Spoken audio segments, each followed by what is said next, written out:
to cholesterol. So we're going to talk about inflammation, high cholesterol, and statin medications, also known as cholesterol-lowering drugs. So my assumptions are that some of you have had your cholesterol tested. So you might have had a basic level, like LDL and HDL and triglycerides and cholesterol. And based on those numbers, if it was too high, your doctor would recommend going on a statin medication. So, but there's a lot more to our blood lipids, what's going on in our cardiovascular system, besides those 5 simple levels that they test. So there's advanced lipid profiles that have been out for decades that most doctors and most cardiologists do not run or don't know about them. So if you take some of these kind of tests to your cardiologist, they may know what these are, or they may have no idea because that's not in their wheelhouse. So the other assumption that I'm going to do is that some of you might be on a cholesterol-lowering drug. Maybe Lipitor or Crestor or Simvastatin or Prevestatin. So, and these medications come with a whole host of effects. You could call them side effects, but they are effects that they produce in the body. So it's estimated that 25% of the population is on a cholesterol-lowering drug at this point in time. And what they've seen is 25% of those patients who have been prescribed that, 25% can't tolerate being on them. They create muscle pains, joint pains, digestive problems, anal leakage, death, to name a few different ones. And a lot of people either have to come off of them or they have to be prescribed something else. So they'll have to try this one and try that one. So as a chiropractor, I see a lot of people have a lot of musculoskeletal pains when they get put on something like this. And they can't close their hands, they can't bend their knees, they have terrible aches and pains in their joints and muscles. And when they come off of something like this, sometimes it's like night and day. They just cannot believe the difference in being put on this versus without. So let's see how we're doing. So heart disease is the #1 killer of both men and women. And when found early, heart disease can be treated and oftentimes reduced. But if we look at the causes of death, heart disease and stroke is also in there too. But heart disease and cancers make up over 50% of the top 2 killers that we have. And today there's 850,000 people annually who die of heart disease. So, and that's expected to go up to 1 million in the next 10 years. Cancer is expected to double in the next 15 years. 550,000 people a year die of some form of cancer. That's expected to double in the next 15 years. So where we're going is not working in terms of reducing these numbers. They're actually increasing. So now if anyone's curious about, that virus that we all had to talk about for like the last 3 or 4 years, where was that in? That falls in the influenza pneumonia at 2%. So, but that's had all the attention, COVID, for like the last 4 years. So, but it makes up a very small amount of the actual people who died from it. So, and heart disease and cancers, on both sides, men and women, are the vast majority. So, Who are these guys? What do these guys have in common? They're both men. All right, we can start with that. So these guys both had heart attacks. The guy on this side was the president of the American Heart Association. He suffered a minor heart attack after he delivered his annual address giving the guidelines for what the American Heart Association's recommendations are for good heart health. He had a heart attack right after that. So, fortunately, he survived. The other gentleman, Bob Harper, he was on The Biggest Loser. So, he exercise reality show where he was a trainer, celebrity trainer, and he would help people lose weight. He suffered a massive heart attack. He actually survived the Widowmaker. So the Widowmaker, usually, you don't survive that. It's the area of the heart that when you have a heart attack, it usually takes you out. So he's now on different medications, and he's promoting those. And this is an example where, they didn't know what they didn't know. They looked healthy on the outside. This guy, was a trainer. It looked like he was doing all the right stuff. He suffered a massive heart attack, though. So, what do you think the first symptom is of a heart attack?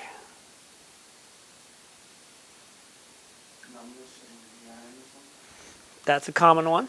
Chest pain. So, chest pain is another common one.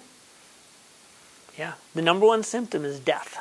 So 53% of people who have a heart attack, their first inkling that they are having a problem is they die. So waiting for a symptom, it's too late.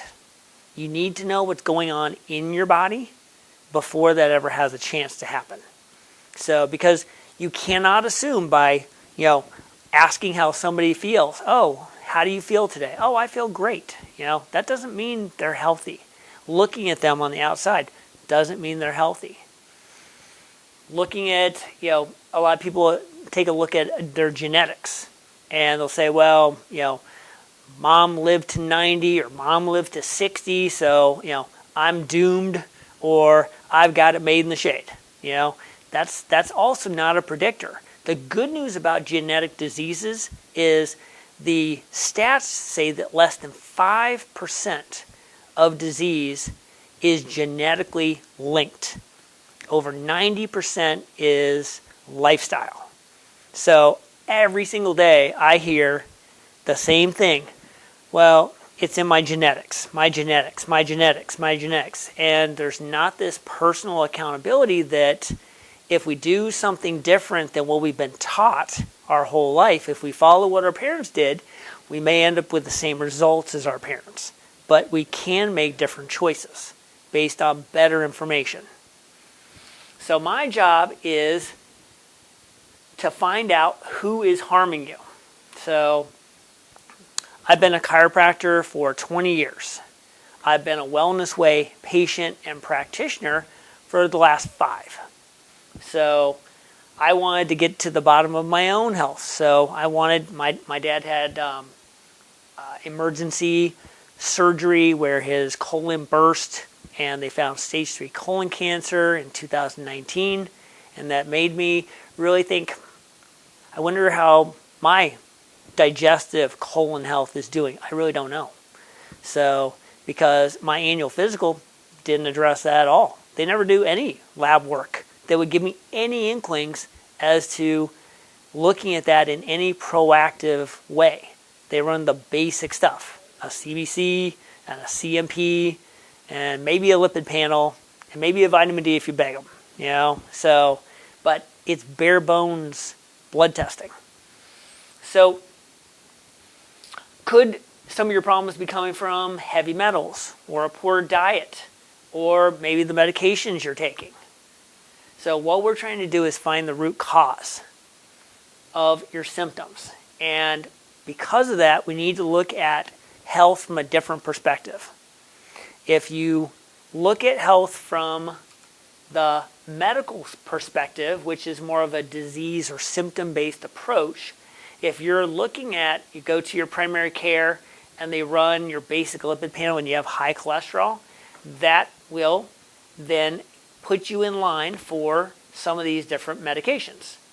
So they're going to use the drug to treat the symptom. And it's very effective. It does bring down your cholesterol. That's what it's designed to do. But they never ask why. Why is your cholesterol high? Why is that? And do we need cholesterol? Cholesterol normal ranges used to be 300. They're trying to push it down to 175. So they keep on dropping it and dropping it and dropping it and dropping it. And that's why you can get 25% of the population on a medication if you just, keep dropping it down. It's like, doing a test and, normal range is now 60, an F becomes an A. So, except reversed. So a lot of times you're going to be put on a statin med. And a lot of times they'll just say, take that for the rest of your life to keep your cholesterol down. That's going to help prevent heart disease. The problem with that is when you take those meds, the actual studies show you are investing in a 1% improvement. 1%. So the statin medications have only been shown to give you a 1% improvement on the chance that you're not going to die of heart disease. So an alternative medicine approach. Everyone remembers Dr. Oz. So, he used to be on. I don't know if he's still on or not. I don't have regular TV or anything like that. So he would treat symptoms by using not medications necessarily, but other natural substances. So if they ran a basic panel, you had high cholesterol, then you'd be prescribed a regimen. And everyone was prescribed the same regimen.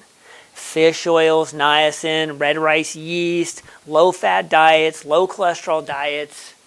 And, that made him very, very popular. But let me ask you a question. Is everyone the same in this room? Do you think the reason why your body is working the way it is exactly the same? Not all. We are totally different people, different things going on in our body. Somebody might have very high sugar. Somebody might have a thyroid issue. Somebody might have a mold sensitivity. Somebody might have Lyme disease. You cannot just blanket, a group of supplements across the board and it's going to work for everybody. You have to individualize the care. If you had cars coming in, you did the same repair on every single car, it's not going to work, right? You got to figure out what's going on with the individual cars. So the Wellness Way approach is to figure out why. Why is the cholesterol high? And we do that through testing, not guessing, but testing. So we might run an advanced lipid panel. We might run a food allergy test. Inflammation is going to increase cholesterol. So if there's one thing that people can agree on, most docs, it is that inflammation is at the heart of most diseases. And it's been shown to affect over 300 different diseases. So maybe the hormones are off. Maybe there's a problem with the gut. Maybe there's infection. Maybe the digestive system's not working. Maybe there's heavy metals. Maybe there's other things going on. But trying to figure out why the cholesterol is high. So the quality of your life and your health is determined by the quality of the questions you ask. If you only do what your doc tells you, you might end up in trouble.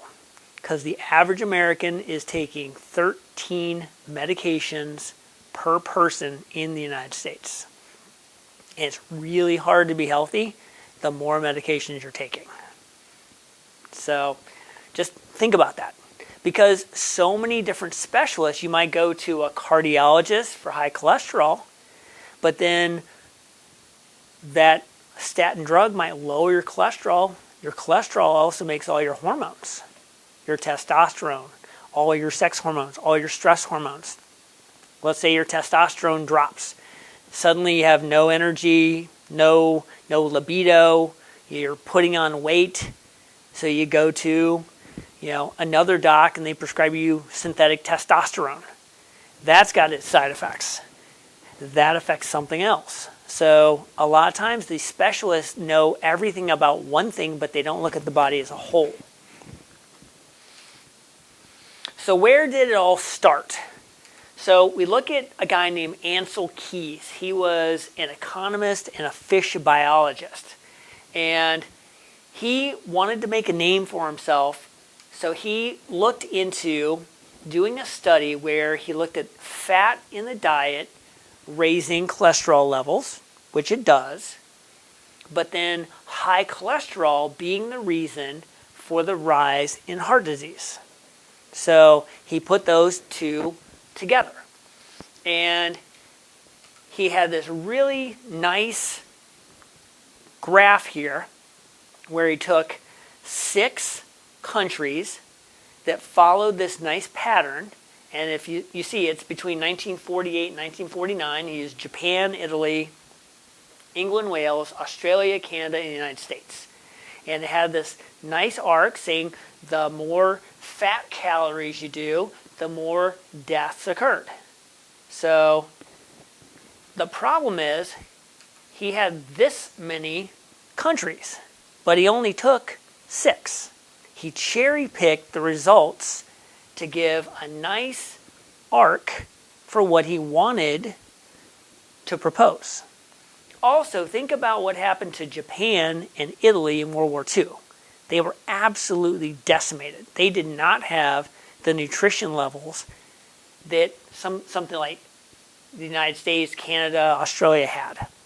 So they should be taken out of that because that's not a fair representation. So really, it actually looked like this. It was all over the place. So it didn't have a nice arc. So you can't really say that that's the case. I mean, if you even look, here's France down here. I mean, we know French cuisine is not low in cholesterol and things like that, but they were very low on the number of deaths. So it's skewed data. So Ancel Keys also saw an opportunity when Eisenhower had a massive heart attack. And he promoted this concept of high cholesterol must have created that heart disease. Now, if anybody knows history, they know that Ike was a chain smoker. And does smoking cause heart disease? Yes, yes, yes. And lung cancer, too. So, but this became a narrative to the point where in 1961, Ancel Keys, now not a fish biologist and economist, now he's a physiologist, so made the cover of Time, and the recommendations for how we deal with heart disease in our country has been the same for the last 70 years, starting with this guy. So, and it continues. So, coconut oil isn't healthy. It's never been healthy. So, I would argue that. I use coconut oil a lot of the time, unless I have a food allergy to it. My son has a food allergy to coconut oil. He doesn't get coconut oil, but we use coconut oil to cook with.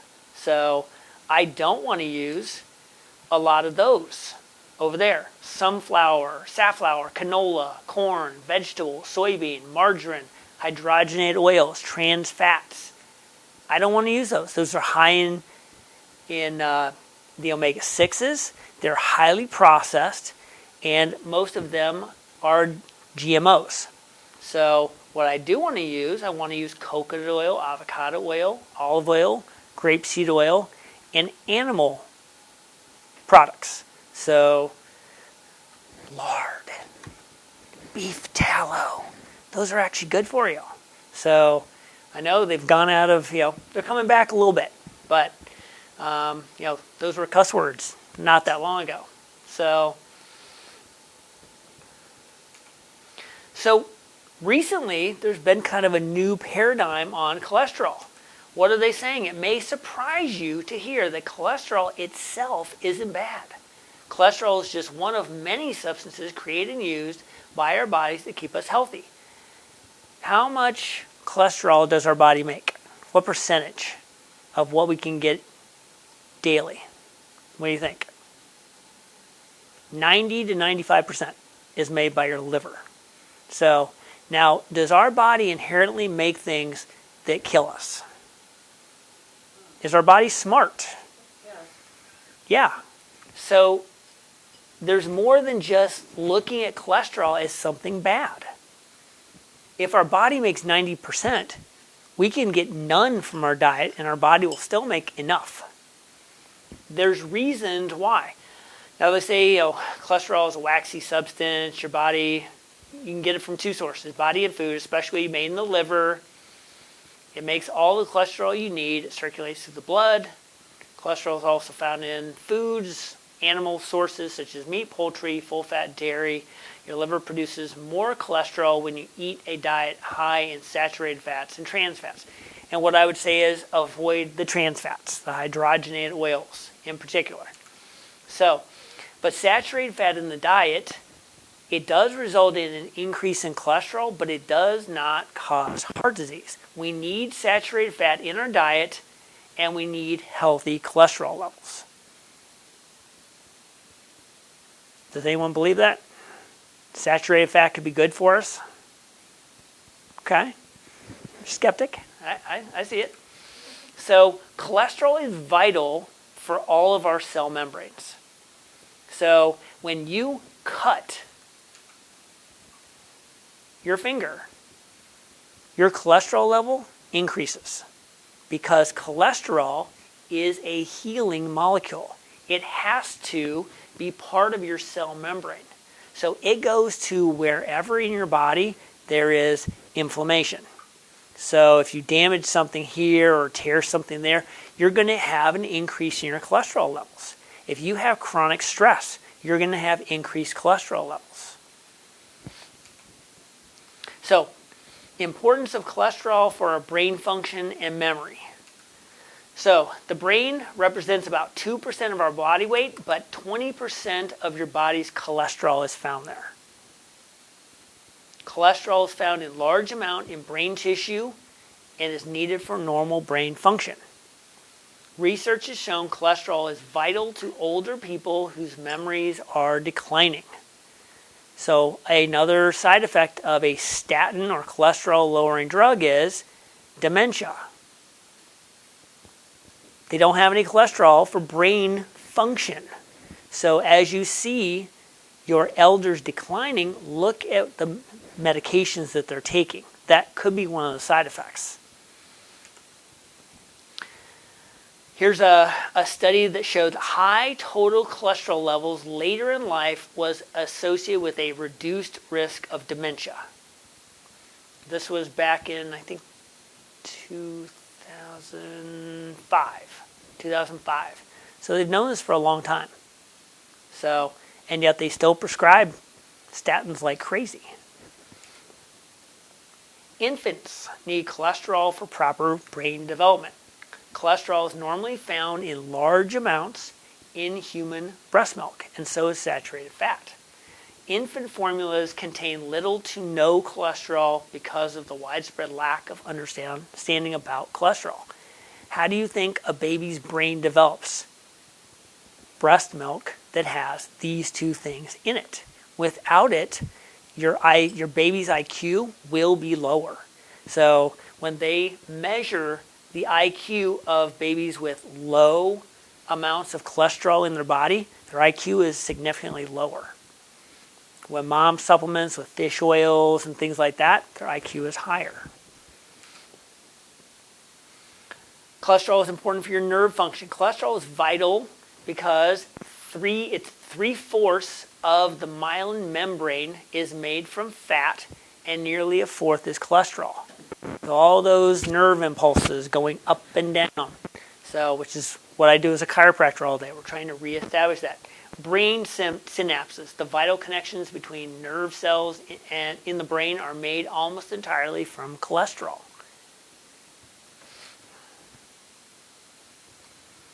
Cholesterol and vitamin D. D is made from cholesterol in the skin. Cholesterol is needed in large amounts in the skin, where it's vital for skin health and strength. Low cholesterol levels prevent sufficient levels of vitamin D from being produced by sun exposure.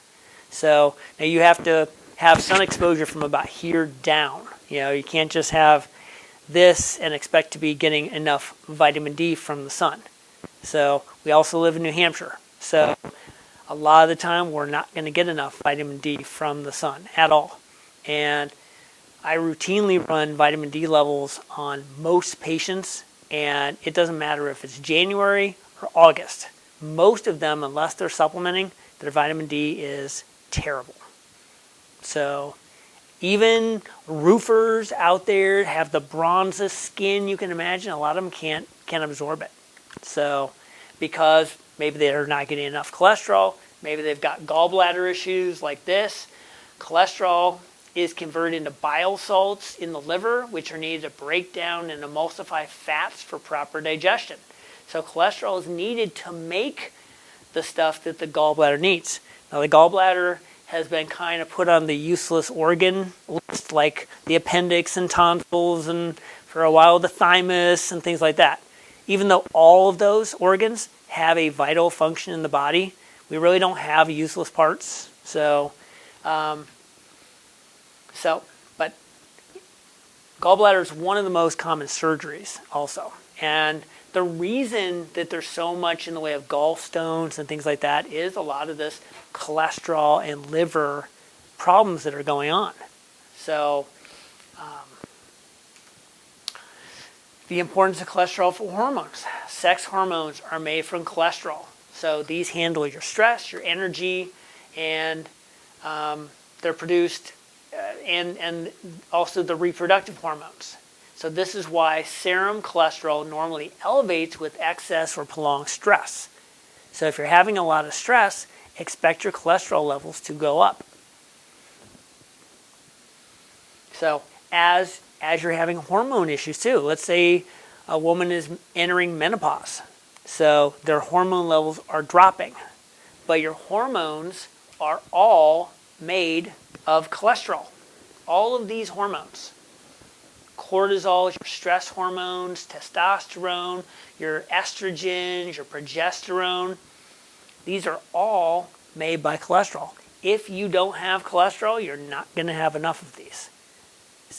And your life is not going to be very good. So as a woman hits menopause, her hormone levels are going to start to decrease, right? The ovaries aren't making estrogens and progesterones like they were. So what's going to happen to cholesterol? If it's not being used by the hormones, it's going to naturally increase. So a lot of times, when you go to your primary care, when you're going through menopause, they're going to start to see your cholesterol level go up. They're going to put you on a statin, and it usually makes menopause very miserable.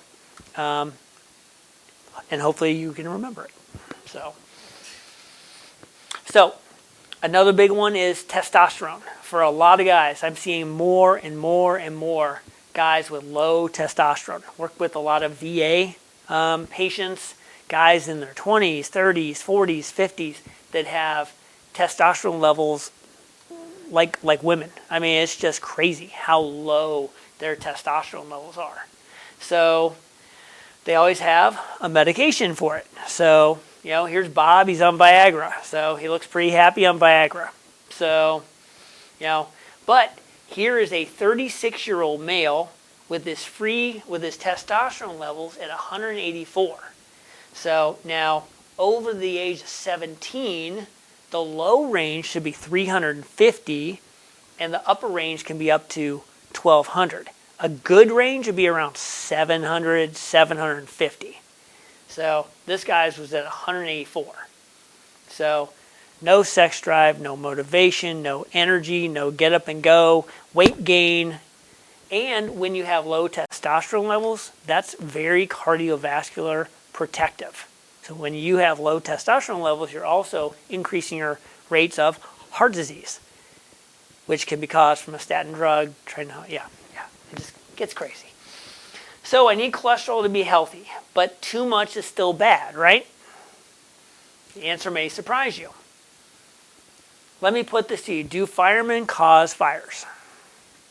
Do policemen cause crimes? Hopefully not, right? So, people with high cholesterol levels should die prematurely from cardiovascular disease. That's what the assumption is. Reducing cholesterol should reduce the incidence of heart disease. Well, let's take a look at some of that stuff. Here's a 1966 study on looking at hypercholesterolemia. So, increased cholesterol in the body. And what they found was you had a 50-50 chance either way. So they did not find that high cholesterol caused more heart disease. The study showed no evidence that high cholesterol shortened your life. In fact, it was compatible with longer lifespans.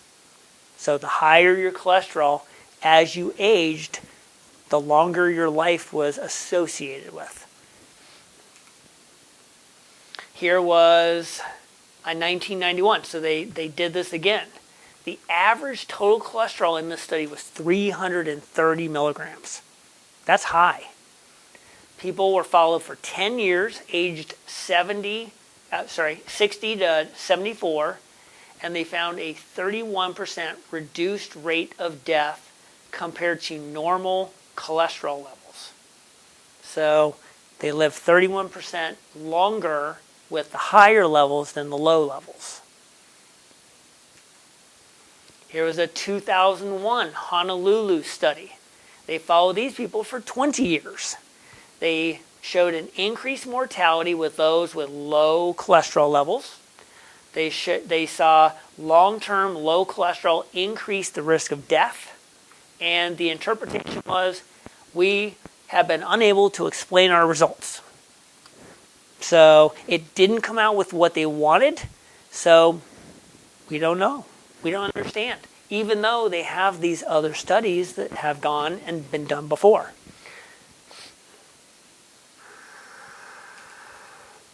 The goal should never be to simply lower cholesterol. This approach can make you sick because, again, you've got to figure out why. Why is your cholesterol going higher? So statins equal lower cholesterol. If you want to lower it, be put on a statin. That will lower it. But it doesn't tell you why, and it doesn't fix the problem either. So we want to look at the body as a Swiss watch. Every part relates to something else. So the nervous system is the key piece because it talks to the rest of the body. And we've already learned that cholesterol is a massive part of that because cholesterol is involved with all the nerve synapses that go back and forth. So you can have a problem with your skin, and it could be coming from your digestive system. Or you could have a problem with your immune system, but it might show up as some sort of arthritic pain. So it's all related. You cannot just cherry pick one piece versus the other. And that's too often what our specialists do. They specialize in one part of this, but they don't look at the body as a whole to see what is happening when you prescribe some of these things. So here's cholesterol production. And through here, cholesterol and coenzyme Q10 are made. When you add a statin medication here, like Lipitor, it is going to block this whole cascade, so you will not make cholesterol and you won't make coenzyme Q10. Does anyone know what coenzyme Q10 is? It's an antioxidant, very important for the heart health. So, and when you're taking a cholesterol-lowering drug, you cannot make coenzyme Q10. So it also has a lot to do with your musculoskeletal health. So when you're deficient on CoQ10, you'll tend to have a lot more aches and pains and joint pains and muscle pains and things like that, which is one of the side effects of some of the medications. Now in Canada, it is illegal to prescribe a statin drug, a cholesterol-lowering drug, without putting somebody on coenzyme Q10. You can lose your license for that. In the United States, we have all the same research. That's not the case. So I always recommend if someone is on a cholesterol-lowering drug to start taking coenzyme Q10. Very, very important, because it is so important for the cardiovascular system. So that's the enzyme that's being inhibited. So that blocks the whole thing. So you can actually test your coenzyme Q10 on our advanced lipid panel. So you can see this guy's, or this, whoever this is, their level is super low, and that can be supplemented and then it can be retested. Target therapy for patients on statins is 2 and above. So they're saying, because an intermediate risk is that lower, but because they're on a statin, they need to be on a higher level than they normally would be. So statins inhibit normal liver function because cholesterol is made by your liver. So if you're inhibiting cholesterol production, you're also inhibiting what the liver does. So I'm understanding what statins do, but my doctor's saying if I don't take a statin, I can die of a heart attack or stroke. Will they at least improve my chances to help keep me alive? Well, let's take a look. This is a research study that was done by the drug companies. It was done by Lipitor at the time. And 1984 is when they had this. And at this point in time, they had the corner on the market for statins. They were making about $10 billion a year in 84 for this. So here is congestive heart disease death. So one was with and one was without. So there you go. Not much difference. So, and I'm sorry, this was actually cholestyramine. So, sorry, I think I'm jumping ahead one. So you can see almost no difference. No difference in stroke, survival, suspected. So what they did was they looked at the numbers and said, well, there's not much of a difference of an actual risk. That's 1%. But if we take a look at the relative risk reduction, we can make that number 24%. So 24% sounds a lot better than 1. So they made cholesterol. Now the bad news. And this trial made it into Time magazine. And that's where you start to get the results of eggs are bad, butter's bad, beef is bad, high-fat foods are bad. They even said bacon is bad. So I love bacon. So I don't know.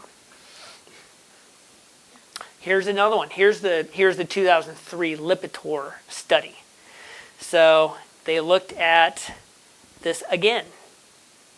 They looked at 20,000 hypertensive patients. And from this study, Dr. Jarvik, he said, Lipitor reduces the risk of heart attack by 36%. If you have risk factors such as heart, family history, high blood pressure, age, low HDL, or smoking. That means in a large clinical study, 3% of patients taking a sugar pill or a placebo had a heart attack compared to 2% of the patients taking Lipitor. So that's right on there. Okay? So that's the 1%. That's where you're getting that 1% difference. But what they keep doing with this, and again, you see the asterisk going right down to that. That's what that 36% means. It's relative risk versus actual risk. 1% is the actual risk, 36 is the relative risk.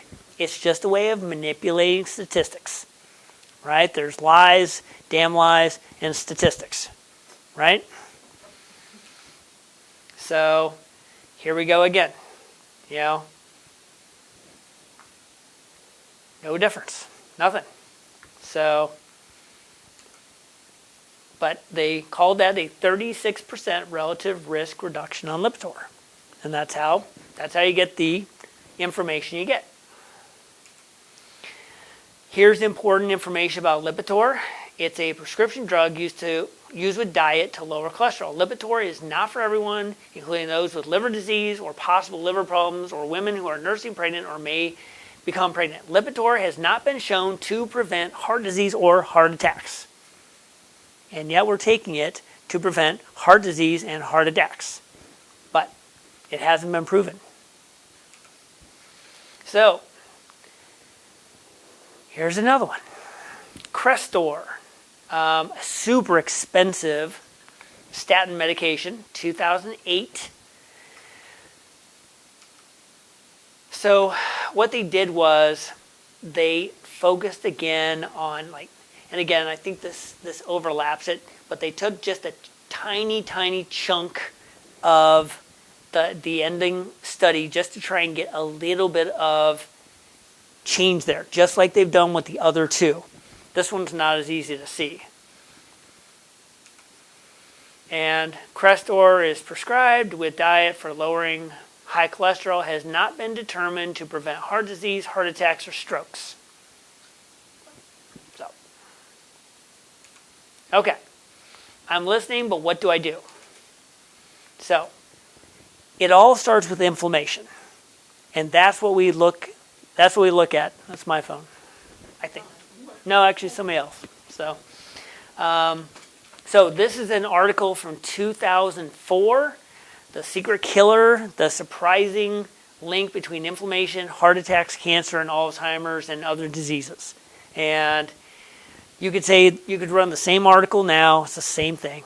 So we still have inflammation. We're still needing help with figuring out where the inflammation is coming from and how to reduce it. So when we look at the cardiovascular system, the blood vessels, the endothelium is 1 cell thick. The largest organ is 6.5 tennis courts if you spread it out. It's what comes in contact with the blood. So it has a role as a barrier, helps with blood pressure regulation, clotting factors, inflammatory responses, nitric oxide production. But this is the inside part of your blood vessel. Right here, endothelium, the inner lining. So here's the truth about plaque. So when we have no plaque in here, we have good transport. But when the body comes in contact with inflammation, whatever that inflammatory piece is, cholesterol doesn't actually stick to the lining of the wall. What it tries to do is it goes underneath to try and help with healing that inflammatory piece going around the blood vessels. And that's where it can create a blockage in the blood vessels, leading to clotting and increasing your chances of heart attacks and strokes. So if our body is healthy, we're going to produce healthy things. If our body is not healthy, it's going to produce something that's not healthy. So our body produces molecules that are big. They're big particles. So think of them as tennis balls. And when we have tennis balls going, they tend to move through here and they don't stick onto anything. because the endothelium is like a tennis net, and it keeps the large molecules from passing through and ending up like this, getting caught in here. If you have inflammation, you're going to start to produce something like golf balls. The golf balls will actually go through the tennis net, which is the endothelium, and that's where it starts to clog up. So we want to know how much of those small particles, how much of those big particles do we have? And we get no information from our basic lipid panel on that. That is where the increase in heart attacks and strokes comes from. It's these particles. It's not from cholesterol. It's not from LDL. It's not from HDL. Those give us just some general guidelines. So a basic level like this, total cholesterol, 190, that looks okay. HDL's 47, that's okay. I mean, that's supposedly your good cholesterol. LDL, supposedly your bad cholesterol. It's a little high. Triglycerides, that's actually a useful one for seeing if someone has way too much sugar in their diet. So it's a way of seeing where someone is going. That's a good level. So, and then there's like a non-HDL. So that's what you'll get from this is, do I need a statin or not? It doesn't give you any of the particle sizes. It doesn't give you any of that advanced knowledge. So triglycerides are the only basic lipid marker with direct clinical relevance. Unused sugar in the blood converts to triglycerides. That'll increase your triglycerides.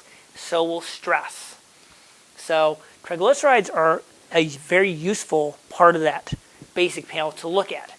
That person's was pretty good. Now total cholesterol is just a math formula. It's your VLDL, your very low dense lipoprotein, plus LDL plus HDL divided by 5. So, and your VLDL is your triglycerides. So that is what determines whether you have high cholesterol or not, is this mathematical formula.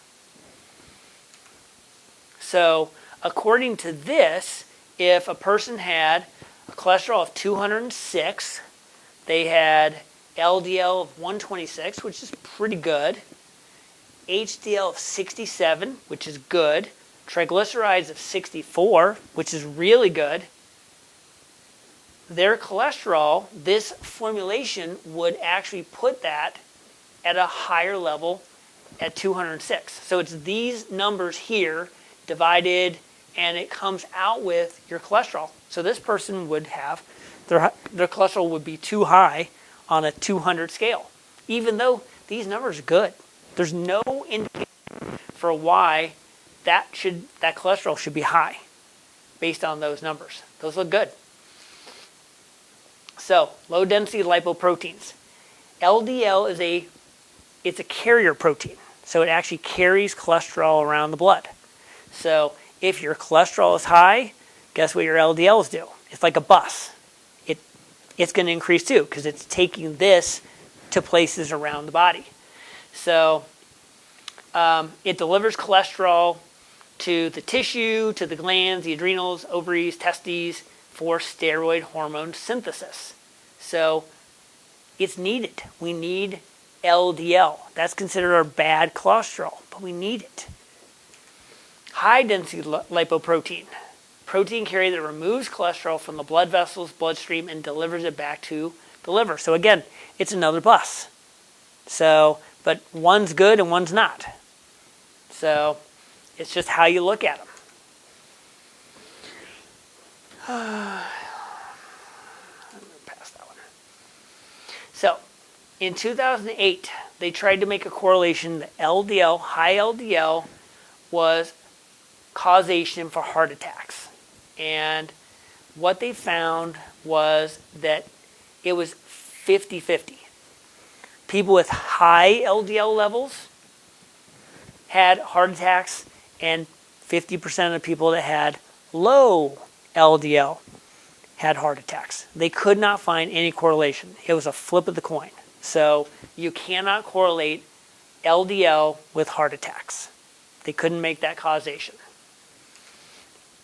So here's that particle size piece that I was talking about, the tennis balls and the golf balls. Particle size and number are the most important lipid measures. Will it get through the endothelium? If they're big molecules made by a healthy body, they won't get through. If you have an unhealthy body, an inflamed body, you've got, blood sugar issues, you've got high heart disease, you've got increased cancer risk, you're going to make small molecules, and they can get through the endothelium and increase the chances of heart disease. So what causes inflammation? We call them the 3 T's, trauma, toxins, and thoughts. So traumas are things that chiropractors work on all day. Your spine, different things like that. Toxins, we look at things like food allergies. We do a lot of food allergy testing because what we're eating can create a lot of that inflammation. And we don't know what is creating that without testing. You may have a guess. You might say, well, I react to wheat. But you could also react to kale or avocado or Brussels sprouts. You could have healthy foods.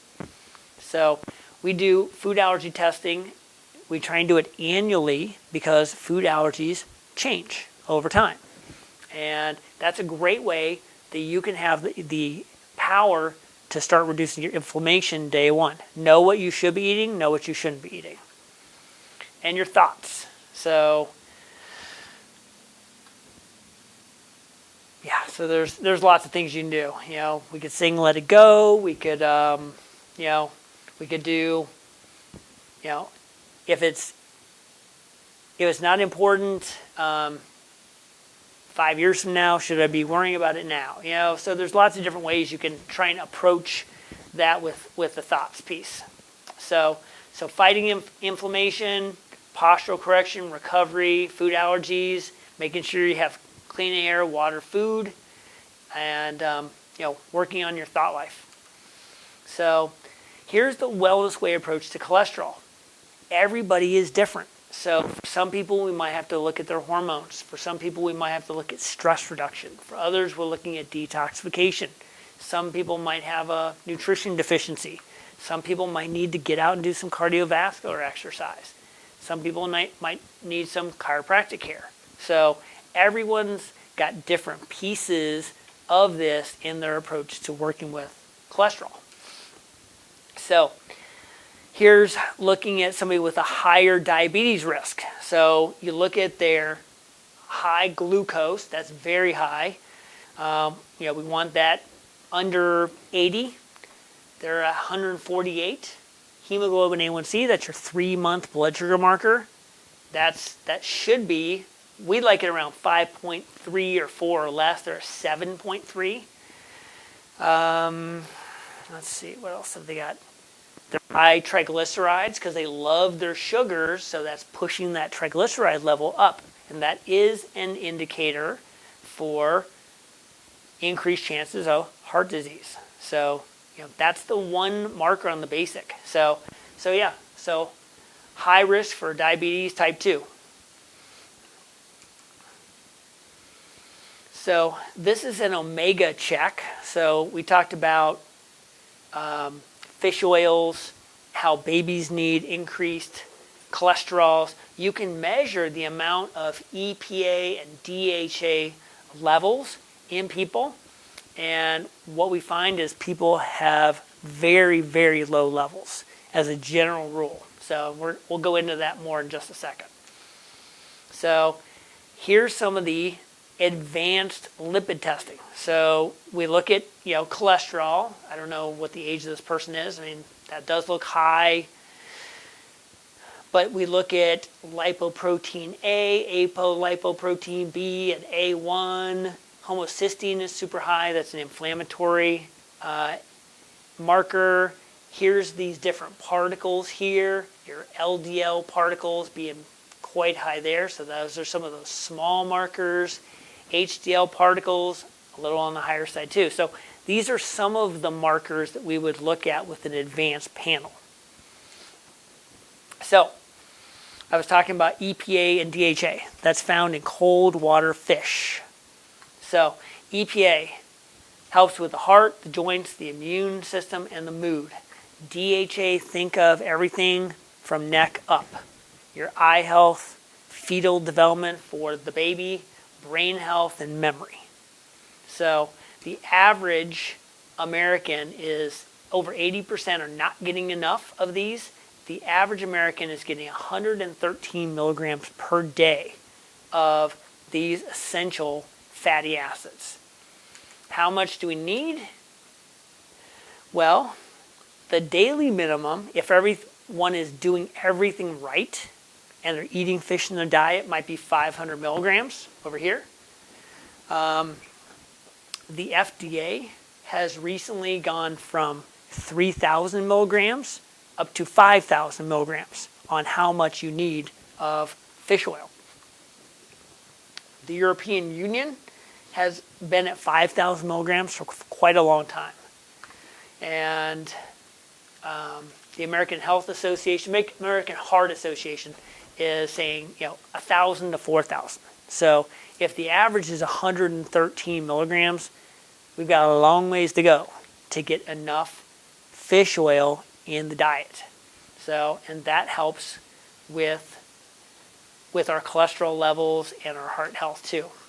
So quality, this didn't come out very well at all. So all it's saying is the fish oil that the Nordic Naturals uses, that's the brand, they're the number one selling brand in the United States, but they deliver a triglyceride form, and it's actually a lot better for absorption and better results. So here's somebody who had a food allergy test. So this is a 28-year-old. They had 15 food allergies on here.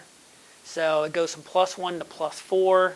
These are delayed responses. So when you test 110 foods, these blue foods down here were non-reactive. They did not show for any sort of antibody response. So again, we're not saying Big Macs and Frosties and French fries. We're looking at eggs and garlic and cow's milk, goat's milk, mushrooms, oats, rice, sesame, soybeans, yeast, wheat. A lot of those things are in the normal diet for people. But if they're creating inflammation, you want to try and get those things out of there. That's a great way with any sort of chronic condition. And you'll see it with a lot of digestive issues too. You have leaky gut issues or Crohn's or irritable bowel. Get rid of foods that are creating inflammation in your digestive system. Again, hormones are cholesterol based. So if you're stressed, all of your hormones are going to go over this way, which is going to create a deficiency over here.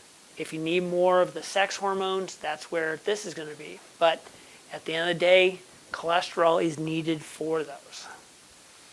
And then when someone comes in and wants to do some of the testing that we offer, we're always going to start with testing the body and figuring out where those fires, where that inflammation is coming from.